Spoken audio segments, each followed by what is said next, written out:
にちは。お元気でしょうか？はい、このポッドキャストは日本語学習者、中級者、上級者向けのポッドキャストです。自然な話し方、自然な言葉で、自然な速さで話します。はい、私が日本の友達とか親とかいろんな人と話すスピード、言葉遣いをできるだけ使って話します。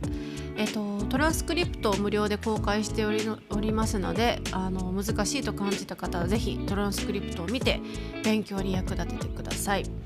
そして、このエピソードで出てきた新しい言葉を前はねちょっとペイトレオンサイトで勉強できたんですけど、今は、YouTube のメンバーシップから見ることができますので、ぜひメンバーシップの参加お待ちしております。はい、メンバーシップになったらいろんな、ボーナスコンテンツがありますので、ぜひ確認してね、チェックしてね確認してねって言うとなんか仕事みたいな、確認してください、違います、チェックしてください。はい、ということで、今回もお風呂上がりです。はい、前回に引き続き、はい、ちょっと顔がね光ってるの今日も。はるかさん今日も輝いてるねと思ってくれた方、ありがとうございます。はるかさんなんか顔に油がみたいな油汗すごいよ先生って思った方、違います。これは油汗ではありません油汗ではありません。スキンケアのテカリです。これはスキンケアです。はい、お間違いないようにね。はい、ということで、お風呂上がりで気分がいいという感じで、今日は日本のアルバイトについてお話しします。皆さん日本の人、日本に住んでる人がどんなアルバイトをしていて、なんかお金はどれぐらいもらうとか、なんか何が人気とか、どういう基準でアルバイトを決めるのとか、いろいろ気になることがあると思います。はい、今日はねもうこの動画を見たら日本のアルバイトについて99.9% ぐらい分かるぐらい細かく、紹介したいと思います。はい、日本のね特に大学生とかはほとんど多分ね 95%、 そんなにないかな、 90% ぐらいの人がアルバイトをします。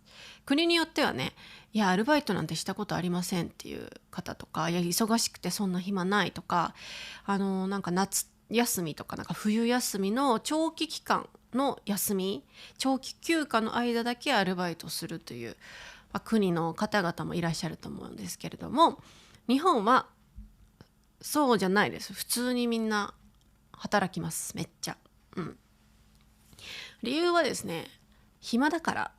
日本の大学基本的に暇なの。って感じですよね。暇なのよね。一部のね、例えば理系の学生でなんか研究とかレポートとかが忙しいっていう方とか、あとめちゃめちゃ専門的な学校に通っていて忙しいとか、あとなんかすげえ頭いいとか、なんかそういう人はアルバイトする時間がないからしないっていう人もいるんですけれども、一般的ななんか一般人みたいな、平民みたいな凡人みたいな人たちはアルバイトをすごくたくさんします。私もいくつしたか分かんないね、マジで。大学4年間でいくつのバイトしたんだろう。10は行ってないけど、結構してたと思います。はい、それも最後にちらっとお話ししたいと思います。まずですね、日本はですね高校生からアルバイトすることが可能です。はい、高校生でアルバイトする必要あるんかってね、みたいな、早いよ稼ぐのがって思った方いると思うんですけれども、理由は2つ。1つ、ちょっと家庭の事情でアルバイトをする必要があるとか、学費を払うためにとか、いろいろな事情があってする人。もう1つ、遊びたい、シンプル、遊びたい、遊ぶ金が欲しい。やっぱ高校生って言ってもやっぱり女の子だったらなんか化粧したいなとか、なんか可愛い服着たいなとか、男性とかちょっと新しい漫画欲しいとか、ゲーム欲しいとか、なんかポップマートに行きたいとかもそれは私なんですけれども、いろいろなお金使いますので、高校生でもアルバイトをすることができます。ただし、親の同意書が必要です。はい、アルバイト先は必ずその高校生を雇う、時には必ず親の同意書が必要になります。これは法律で決まっていて、そうで学校によってはね、アルバイトをしていい学校としてはいけない学校があって、私の学校は結構してはいけない学校だったんで、なんか特別に許されている人だけ OK だった。なんかやむを得ない事情、なんかやらなきゃいけない事情がある人は OK っていう感じだった。1人2人いたかな、アルバイトしてたの。はい、大体マクドナルドとかで働くんですよね、高校生みたいな。いらっしゃいませみたいな。ピロリピロリピロリマックのさ、日本のマックのポテトの音好きなんだけどさ、あれってさ、日本だけ？他の国で聞いたことないんだけど、ピロリピロリピロリっていうポテトができた音めっちゃ好きなんだけど、はい、ちょっとその話は置いときまして、そうで高校生はだいたいマックとかなんかどこだろうね、スーパーのレジとか牛丼屋さんとかでいるかな。はい、私はしたことないですね、高校生の時。はい、で高校生はね、夜10時から朝5時までは働いてはいけません。夜は遅い時間は働けない。はい、アルバイトのほとんどは大学生活です。大学4年間。私もですね、もう大学にもう高校卒業してもすぐアルバイト面接に行きました。やっぱアルバイトってどういう気持ちかというとですね、なんか憧れ、やっぱ働く、自分でお金を稼げて、なんかすごい大人みたいな、なんか欲しいもの買えるじゃんとか、なんか大人の世界に入る第一歩っていう感じなので、私はすごくアルバイトを楽しみにしてましたね。はい、一番最初の面接落ちましたけどね一番最初のアルバイトの面接落ちました。はい、でもね、私は最初のアルバイトは居酒屋でしたね。でなぜ大学生がアルバイトをするのか、いろんな理由があります。一つは時間がある、結構暇、っていうと、あともう一つはやっぱりお金が欲しいから、やっぱ遊びたいじゃんみたいな、欲しいものいっぱいあるじゃんみたいな、旅行もしたいし、例えば私は留学に行きたいとかワーキングホリデーに行きたいって目標があったので、その資金を貯めるためにアルバイトしたりしていましたね。すいません、なんか急に喉の調子がはい。あとはですね、やっぱり学費を稼ぎたい、自分で学費を稼がなきゃいけないっていう方もいましたし、はい、お金の話ですね。あとはですね、やっぱり人間関係広めたいみたいなね、出会いが欲しい人、友達も欲しいし、やっぱアルバイトといえばなんか彼氏彼女みたいな、恋人ができるみたいなやつもやっぱいっぱいあるんですよ。私もそういう経験あります、実は。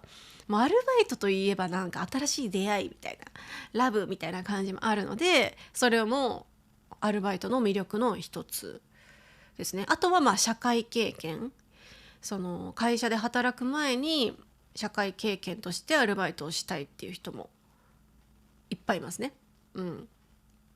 実はね、なんか後でまたちょっとアルバイトを選ぶ条件みたいなところでお話ししたいと思うんだけど、その会社によって、アルバイトによって、やってたアルバイトによって、その就職活動の時、就活、大学4年生3年か、その時の就職活動の時に役に立つアルバイト先とかもあるんですよ。役に立つ経験とかもあるんで、それも後でちょっと話しますね。なんかそれのためにアルバイトをする人とかも結構いますね。はい。じゃあ、どんなところが人気なのか。2026年春のランキング、最新ですね。今ですね。を紹介したいと思います。はい。第5位、コールセンター。はい。コールセンター事務補助って書いてますね。うん。人気アルバイト。なるほどね。なんかオペレーターみたいな。お電話ありがとうございます。なんとかなんとかなんとかなんとかなんとかなんとかなんとかです。みたいなやつあるじゃん。あれですね。あと事務補助。まあ、会社とかの事務とかで働くみたいな感じですね。まあ、人気の理由は室内勤務。外じゃないね。室内勤務で高時給求人も多く、未経験歓迎のバイトが多いのが特徴。はいはいはい。まあ、高時給っていうのは、お金が高い。時給っていうのは1時間にいくらもらえるかっていう。はい、1時間にもらえるお金は時給っていうんですけど、時給が高いってことですね、コールセンター。確かに時給高かった気がする、コールセンター。でもね、コールセンターをやるのは結構きついからね。あと面白くなさそうっていうのがちょっとデメリットであるかも。コールセンターの出会いとかもあんまり面白くなさそうだもんなっていうのはあったね、私の学生の時は。はい。で、第4位、イベント単発スタッフ。はい。イベントスタッフね。あと単発スタッフっていうね。単発スタッフっていうのは1日だけとか2日間だけ、例えば1週間だけ必要ですっていうアルバイトですね。はい。主になんかコンサートイベントのスタッフとか、なんとかなんかカンファレンスイベントとか、なんかカンファレンスのスタッフとか、なんかいろんな単発スタッフが必要になる場合に、やるアルバイトですね。割と時給が高いんですよ、これ。で、私もやったことある。なんか夏休みだったんだよね、その時。夏休みのなんか2日間かな。なんか幕張メッセかな。なんかすごい大きい会場で、なんか子供向けの夏祭りをやりますみたいな。一生私綿あめ作ってた、こうやって一日中こうやって綿あめクトクトクト綿あめ作って子供に「はい、綿あめ」。めっちゃ楽しかった。もう本当に楽しかった、綿あめ作りは。綿あめはコットンキャンディーですね。はい、なんかもう私超プロになって「はいよ」っつって、で子供が「ありがとう」みたいな、かわいいって感じで、はい、思い出ですね。やりましたね。時給高かったですね。はい。人気の理由、スケジュールが合わせやすい。そうだね。単発なんでね。気軽に始められる。確かに。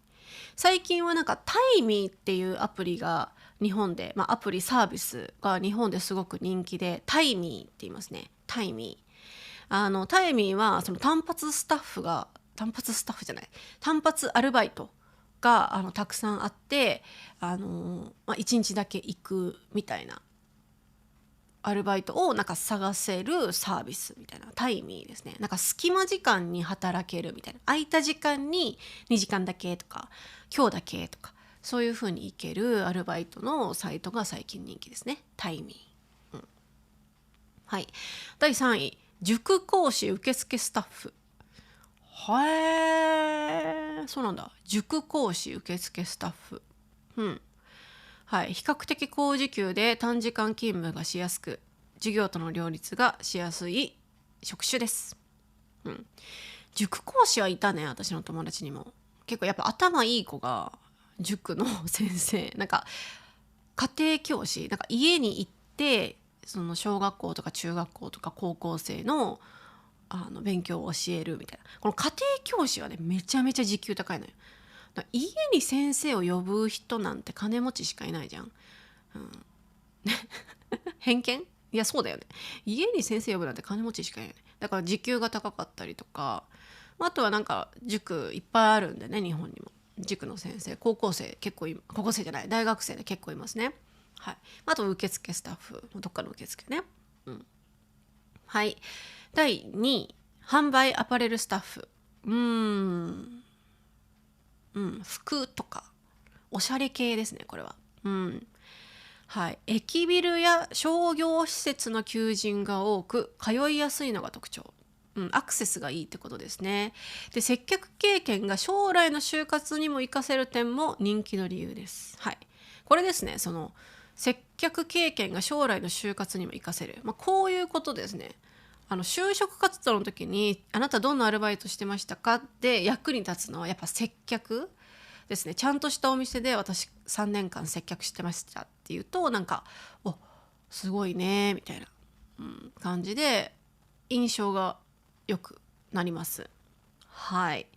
であとやっぱおしゃれなんだよね、アパレルスタッフってね。なんか働いてる人もおしゃれ、なんかそのおしゃれに囲まれたいみたいな、自分もおしゃれになりたいし、なんかおしゃれ環境みたいなねえみたいな感じで多いですよね。私の友達もめっちゃいましたね、アパレルスタッフ。私はしたことないおしゃれよりもっと居酒屋とかの方が好きだったタイプみたいな。なんかユニクロので働いてましたとか H&M とかなんか言いましたね、いっぱい。アパレルスタッフのね、デメリットは確かね、時給が結構安いみたいなあった気がする。今は分かんないけど、私が学生時代はそうだった。時給安いんだよねみたいな話を聞いてたね。はい。第2位、第1位、これは分かりますね。カフェ飲食店スタッフ。はい。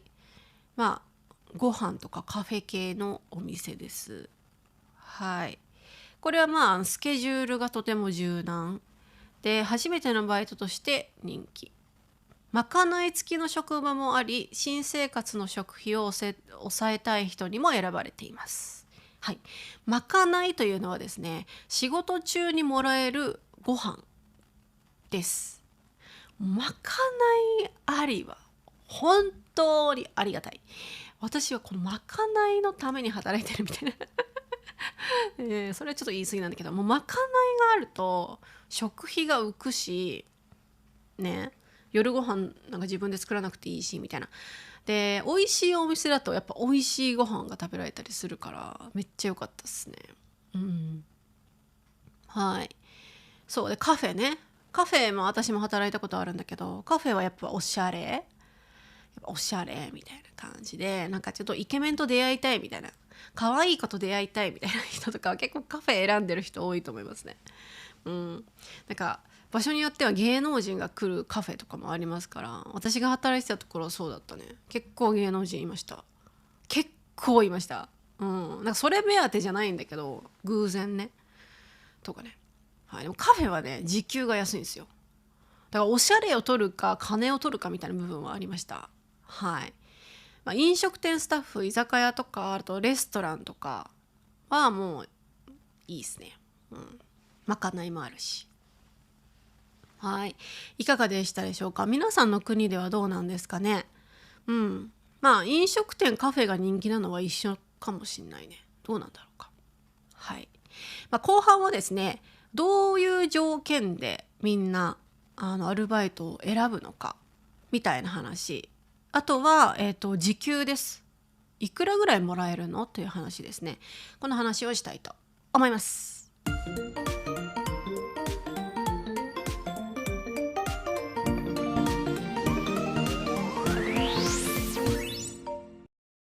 はい、引き続きアルバイトの話をしていきたいと思うんですけれども、まずですね、どういう条件でじゃあアルバイトを選ぶのかっていう話ですね。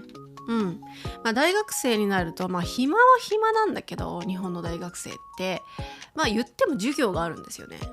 そうで、なんで日本の大学生ってなんかすごい居酒屋とかで働いてるんだろうみたいな、なんかめっちゃみんな居酒屋アルバイト多くないって思った方いると思うんですけれども、理由は簡単です。昼の間授業があるんでバイトできない、それだけって感じですね。私も大体アルバイトできる時間がなんか5時とかから夕方5時から大体11時の終電前までって感じでしたね。その時間が一番その都合のいいアルバイトはやっぱり居酒屋系、レストラン系、飲食店って感じで働いていました。はい。比較的に時給も高くて、楽しいワイワイしてて楽しいし、接客もできるから社会経験にもなるという感じで選ばれますね。はい、なので、時間をやっぱスケジュール的な問題をやっぱ意識しますね。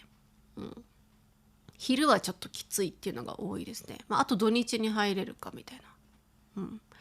あとはですね、これは結構女の子によくあるんですけど、服装とかの自由さがあるかどうかをすごく気にします。女性は特に。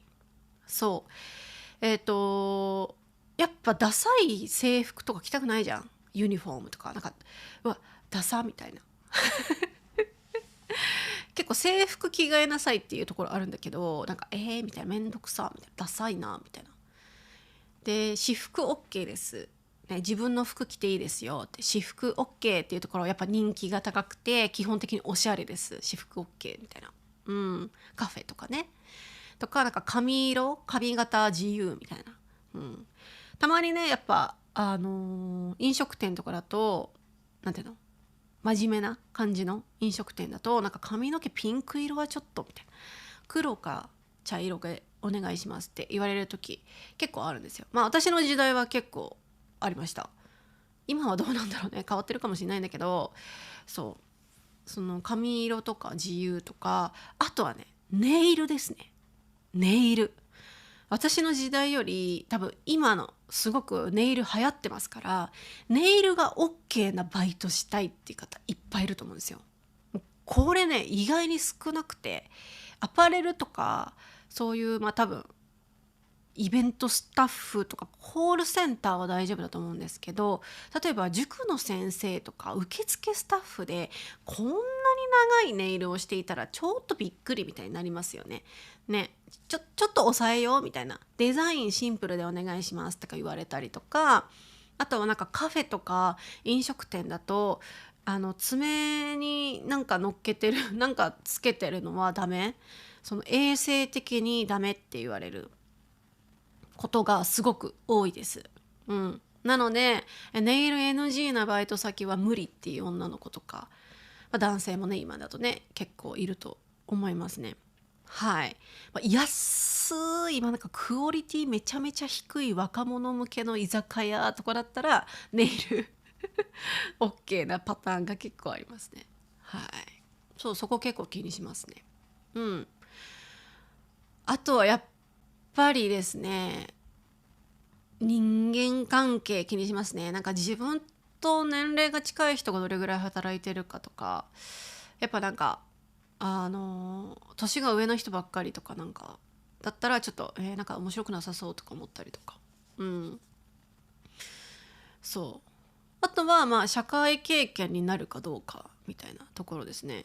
結構私がその東京で働いていた時に、その就職活動に役に立つアルバイトとしてよく人気だったのがスターバックスです。接客がやっぱりちゃんとしてるから、スタバでアルバイトしてましたって言われると結構印象がいいんですよね、面接とか。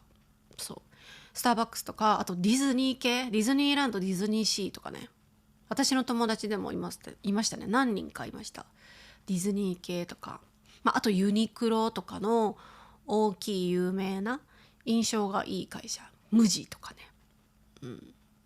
働いてると結構印象がいいイメージがありましたね。はい、そういったところでアルバイトを選んでいきます。はい、最後にですね、お金の話、どれぐらいお金をもらえるんでしょうかという話ですね。はい、ちなみに私が働いていた10年前、12、3年前ぐらいは、1000円が妥当、1000円が普通、平均っていう感じでした。1000円超えると高いよねっていう、なんか1050円だといいじゃんみたいな1100円のアルバイトとか多分塾講師とか、ね、めっちゃいいみたいなりましたね。でカフェとかアパレルとかだと950円とか、コンビニとかだと900円スタートだった気がする。時給ってね上がるんで、コンビニだと結構上がるんですよ。でもスタートが低いとかね。カフェ安いんだよね。カフェで働いてたけど安くてやめたわマジで。全然お金入らんおしゃれだけどみたいなはい。ただ今はですね少しだけ上がっているようです。はい。今の日本の全国平均は、1時間1121円。1121円です。はい、少し上がっていますね、私の時代よりも。さすがにやっぱり物価が高いということで、時給もまあ少しだけ上がっているという感じです。皆さんの国と比べると、うわ、安っとか、高っとか思う、どっちなんだろうね。はい、大体こんな感じですね。はい、今のところ全ての都道府県が1000円を突破しました。で、東京都が一番高くて1226円が平均。そう都によって都道府県によって違うんですよ。そうで、最低賃金東京は1226円、沖縄などの3県が1023円で最低となります。はい。調べてみたら1023円の最低賃金は沖縄と高知県と宮崎県ですね。はい。で、この最低賃金がその各都道府県で決まってるんですけど、その最低賃金を下回る給料を出したお店は、法律的にダメで罰金が課せられます。はい。だから最低賃金は絶対上回るようにしましょうということですね。東京はねやっぱり物価が高いのと人気エリアなので今は1226円。結構なんか1500円とかでよく見るもんね。なんかアルバイト募集みたいな紙とか貼ってあると、なんかラーメン屋1500円とか、だいぶ上がってんなって思いますね、私の時代って比べるとね。はい、いかがでしたでしょうか。日本のアルバイトはこんな感じです。はい、お金を稼ぐ、人生経験を積む、出会いを求める、はい、この3つの柱ですね。はい。いろんな人と出会ったね。友達もたくさんできたし、いろんな経験を私もしました。楽しかった思い出もあるし、大変だった経験もあるし、私は居酒屋とカフェ、イベントスタッフ、あといろいろですね。なんか詳しくはね、この私アルバイト経験割とカオスな経験がありまして前にも言った日本の裏社会みたいな裏の世界っていうエピソードもだいぶ前にね撮ったことあるんですけど、あれもアルバイトの話だったんですけど、なんか東京でアルバイトしてるとねいろんなことが起きるのよね。はい。その話はねちょっとメンバー限定で、ちょっといろんな話がありすぎるのでメンバー限定で今度お話ししようと思います。はい。最後に1個忘れてた。1個ね、もう一つ人気なのがリゾートバイト。リゾバって呼ばれます。リゾバ。リゾバはですね基本的に夏休みとか冬休みの長期の休みを利用して、リゾート地に行って働くというバイトです。すごい人気なのは例えば冬とかはスキー場、スノーボード場、スキー場で働くとか、スキー場で働いてるとなんていうの、家とか寮みたいのがあって、寮にみんなそのリゾバの人たちがパッて入って、その住むところが用意されていて、毎日そのスキー場で働くみたいな、期間限定で働くみたいな、結構楽しいらしいですねこれ。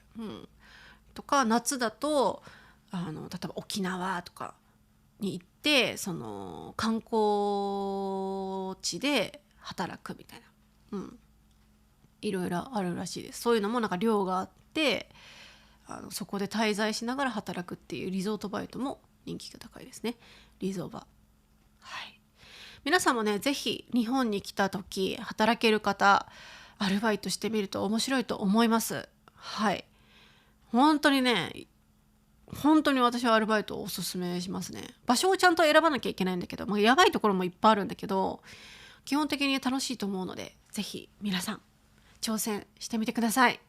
はい、今日は日本のアルバイトについてでした。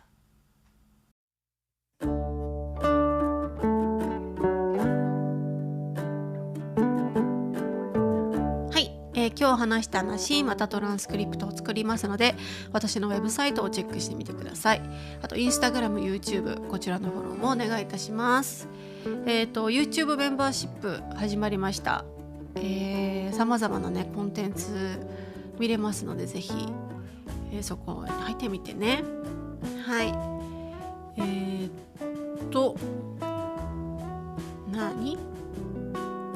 サニーサイドジャパニーズポッドキャストもあります。サニーサイドジャパニーズポッドキャストでは他の先生と一緒に、対話式のポッドキャストを撮っています。いろんなトピックについて先生と一緒に話してますので、ぜひ、聞いてみてね。はい。あとはゆうゆさんとやってる春とゆうゆのゲームで日本語のチャンネルもぜひフォローお待ちしております。はい。